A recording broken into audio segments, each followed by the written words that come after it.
নমস্কার বন্ধুরা, আমি বাঙালি রান্নাঘরে সবাইকে স্বাগত জানাচ্ছি। আবার একটা রেসিপি আপনাদের মাঝখানে শেয়ার করতে চলেছি, সেটা হচ্ছে সর্ষে পোস্ত দিয়ে ভেটকি মাছের ঝাল। তাহলে চলুন দেখে নেওয়া যাক আজকের রেসিপি। ওভেনে একটা কড়াই বসিয়ে তাতে দিয়ে দিয়েছি কিছুটা সাদা তেল। তেলটা গরম হয়ে যাওয়ার পরে দিয়ে দিয়েছি হাফ চামচ মতো হলুদ গুঁড়ো। আর এদিকে কিন্তু এই যে ভেটকি মাছগুলো ভালো করে ধুয়ে পরিষ্কার করে একটু লবণ মাখিয়ে নিয়েছি।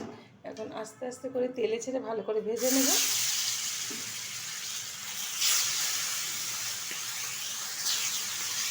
অল্প অল্প করে ছেড়ে ভেজে নেব। মাছগুলো উল্টে দিচ্ছি।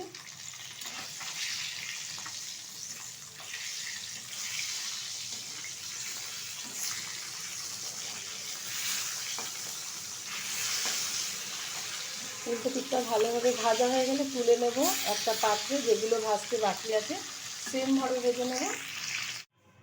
মাছগুলো ভেজে তুলে নিয়েছি একটা পাত্রে। এখন এই মাছ ভাজির তেলেই দিয়ে দিচ্ছি কিছুটা কালো জিরে ফোড়ন, দিয়ে দিচ্ছি পেস্ট করে রাখা সর্ষে আর পোস্ত। আমি একটু ছেঁকে ব্যবহার করেছি। দিয়ে দেব 1 চামচ মতো হলুদ গুঁড়ো।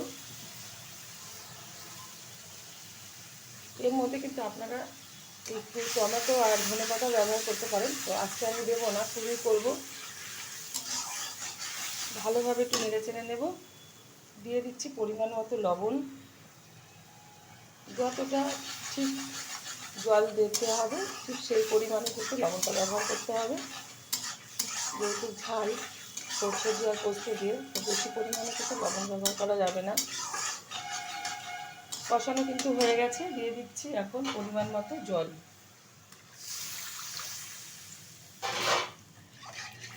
আমার এই রেসিপি যদি আপনাদের ভালো লেগে থাকে, আপনারা অবশ্যই আমার চ্যানেলটিকে সাবস্ক্রাইব করবেন, লাইক করবেন, শেয়ার করবেন। আর এরকমভাবে একবার ভেটকি মাছের ঝাল বানিয়ে খেয়ে দেবেন সর্ষে পোস্ততে, ভীষণ ভীষণ ভালো লাগবে। ভাজা মাছগুলো দিয়ে দিলাম ঝোলের মধ্যে। এই ভেটকি মাছ কিন্তু অনেকে অনেক রকমভাবে করে থাকে, আজকে আমি আমার স্টাইলে করে দেখালাম। ঢেকে দিচ্ছি 5 মিনিটের জন্য। ঢাকনাটা আগের থেকে একটু খুলে দিচ্ছি, কারণ আমি কিন্তু এখানে লঙ্কার গুঁড়ো ব্যবহার করতে ভুলে গেছি, তাই পরিমাণ মতো দিয়ে দিচ্ছি লঙ্কার গুঁড়ো। 1 চামচ মতো ব্যবহার করলাম। নেড়ে দিচ্ছি।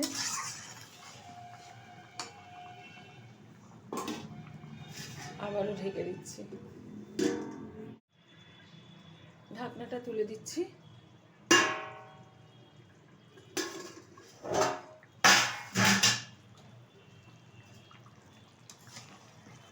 ভেটকি মাছের ঝালটা কিন্তু হয়ে গেছে। এর থেকে আর বেশি টানাবো না, কারণ ঠান্ডা হয়ে গেলে অনেকটাই টেনে যাবে, যেহেতু সর্ষে আর পোস্ত আছে। এখন নামিয়ে ঢেলে দেবো একটা পাত্রে, আর গরম গরম সার্ভ করবো। দেখা হবে পরের ভিডিওতে নতুন কোনো রেসিপি নিয়ে। ধন্যবাদ।